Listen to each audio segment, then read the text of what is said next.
Hey guys, welcome back to the channel. Today we'll be doing an Intel and Nvidia build with a $2,100 AUD money, which is Australia's currency. So let's jump right in, shall we?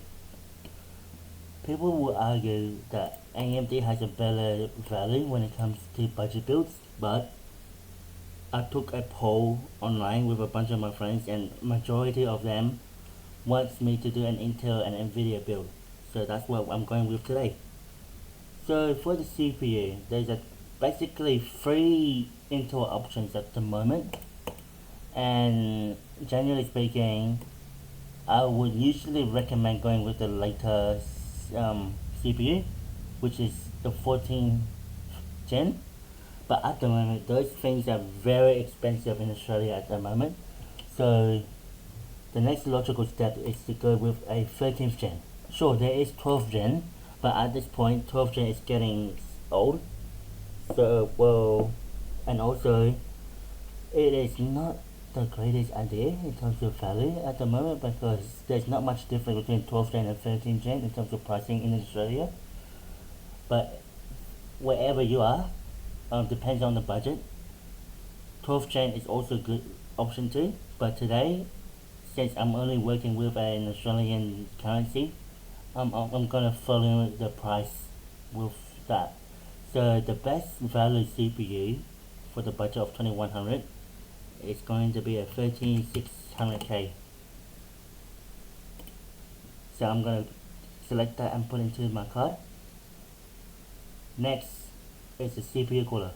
Since Intel doesn't really include any stock cooler with an K series processor, since they're assuming that you want to get aftermarket for the best performance, there's only three options. The first option is to go with a dual chamber air tower, which I highly recommend for first time users, especially the ones with RGB, simply because it's easy to install and still perform on par with the most expensive liquid cooling. But if you want to go for looks and aesthetics, then an AO would make sense. But for this purpose of this build, I'm tailoring it towards a first time builder. So I'll be choosing an air tower instead. And for an air tower, a budget friendly air tower that looks good and performs amazing, I think I will go with the Deepcool AK2620 Dark, just because we have an unlocked skill, and generally Intel's 13th gen and 14th gen are known to get very warm. So the more cooling performance we have, it will help with heat dissipation with the CPU. For motherboard, there's three chipsets available to us for Intel. There's your H series chipset, your B series chipset, and your Z series chipset. Now, sure, people say you don't really need a Z series motherboard when you don't plan to overclock, but I feel like it is a waste since you are already going with a K series processor. I recommend going with a Z series chipset. The cheapest Z series chipset I can find on Basic Part Paper is the MSI Pro Z790P Wi-Fi. It has 4 memory channels, so you can upgrade your RAM, and the power delivery on the screen looks beefy as well, which will be very handy, especially for a 15th gen Intel processors, because they tend to, draw a lot of power. And it has a couple of M.2 SSD slots too. And on top of that, it has Wi-Fi and USB-C. So this is what I'm going for this build. So let's add that to cart. Now memory.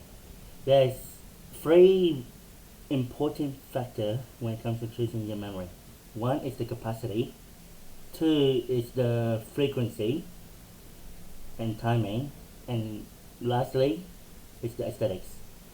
For a budget build, I generally recommend going with at least a 32 gigs that is at least 6000 megahertz, no, megahertz, because like for example, higher frequency can definitely benefit gamers with performance as well. So that's why I suggest going with like a 6000 megahertz. So the cheapest 6000 megahertz I can see is the G Skill Flare X 32 gigs for $175. So let's add that to cart. Next, we'll be choosing the graphics card. So now, graphics cards are very subjective. But for the budget build, we can't really afford much here in Australia for a budget build. So I think the best GPU for this budget is going to be a 4060 because A, it has NVIDIA built-in encoder, so if you plan to stream, it will be very beneficial, and B, the RT performance. Now you guys can argue with me. So AMD is also a good value option, but I feel like as a first time user, you want to have something that's least, headache, if you will. And majority of the time, AMD's drivers can be a pain to work with. So the cheapest 4060 I can find at this price point will be the Gigabyte WindForce OC edition. So let's add that to cart. Now we're at a total of 1600 AUD. Now we're going to go and choose our storage. In 2024, if you're building a new system, that I highly recommend you building one with an M2 slot, because firstly, NVMe SSDs are very fast, especially with the one with the high transfer speed, such as the Samsung 980 Pro. I trust Samsung because I have one in my build. It hasn't had any issues so far.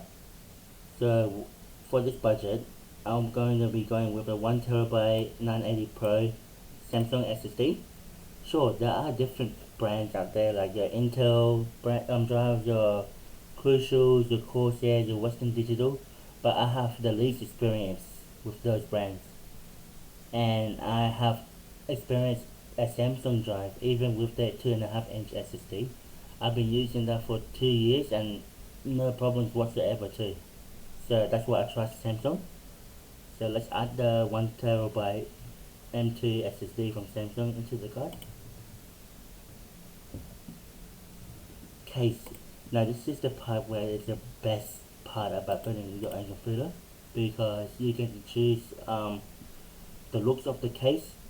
Generally speaking, try find a case that has good airflow and can fit all your components. And for our budget, the 4000D fits that because it has a top mesh and top front and front mesh as well for maximum cooling. It comes included with two USB 3 at the front and a USB Type-C connector at the front as well, and it comes included with two stock case fans as well. And for $135, that is the nicest and cheapest case I can find that's in Australia right now.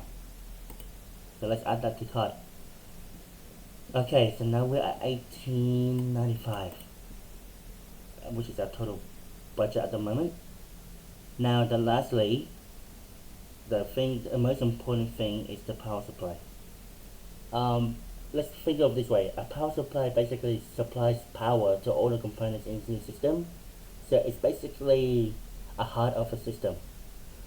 Choosing a cheap power supply without an 80 plus rating can be scary because they are known to explode. And if a power supply fails, it would take up basically anything that's plugged into it. Generally, a rule of thumb is to try and purchase at least an 80 plus bronze power supply. It can be semi-modular, but for a first time builder, it is best to go with a fully modular power supply, and for the one with the most warranty that you can get out of it, and also around 80 plus bronze and up rating. And you guys know me, I am a Corsair fan. I love the power supplies. I have two of them in two of my systems at home. I have a 750 watt and a 1000 watt power supply, and it's all been good. I have no issues whatsoever. So I'm gonna be going with an 850 watt power supply here. So basically what you want to do when choosing a power supply is to plug all your parts into the PC part picker, and it will estimate you how much wattage you need for your rig, and judging on that, just go a little bit extra from that to get more headroom for upgrades in the future, etc. So that is all, folks. So the budget comes down to $2,092. $2,092.77. And yeah, I hope you guys enjoyed this video. I know it's quick and dirty, but yeah, the next video is gonna be an unboxing video. So stay tuned for that one, and thanks again for watching today's video. If you like this video, please give us a thumbs up. If you're not already subscribed, please consider subscribing for more fun videos like this. My name is Derek, and thanks for learning with me.